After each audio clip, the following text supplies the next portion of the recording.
আসসালামু আলাইকুম সুপ্রিয় দর্শক মণ্ডলী, এই মুহূর্তে আমি দাঁড়িয়ে রয়েছি চট্টগ্রামের জহুর আহমেদ চৌধুরী স্টেডিয়ামে। আমার পেছনে আপনারা দেখতে পাচ্ছেন খুলনা টাইগার্স ভার্সেস সিলেট স্ট্রাইকার্সের মধ্যকার খেলা হচ্ছে এবং খুলনা টাইগার্স 153 রানের টার্গেটে তারা দ্বিতীয় ইনিংসের খেলা খেলছে।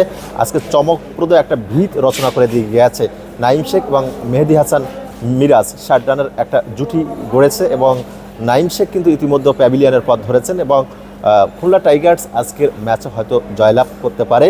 আজকে কিন্তু চট্টগ্রাম পর্বের শেষ ম্যাচ আপনারা উপভোগ করতে পারছেন। আপনারা মাঠ সহ গ্যালারি দর্শকদেরও দেখতে পাবেন এবং আমরা বাংলাদেশ বেতারের কমেন্ট্রি বক্সে রয়েছে। আজকেই কিন্তু আমরাও বিদায় নেব এবং আপনাদের একটু দেখানোর চেষ্টা করি চট্টগ্রাম জহুর আহমেদ চৌধুরী স্টেডিয়ামের এই রাত্রের সিনারিও।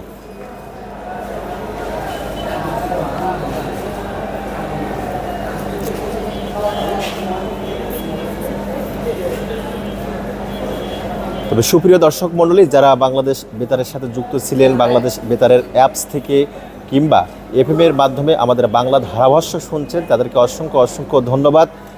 চট্টগ্রাম থেকে আজকে কিন্তু বিদায় গ্রহণ করতে হবে। আপনারা সুস্থ থাকবেন, ভালো থাকবেন, সবসময় বাংলাদেশ বেতারের সঙ্গেই থাকবেন। খোদা হাফেজ।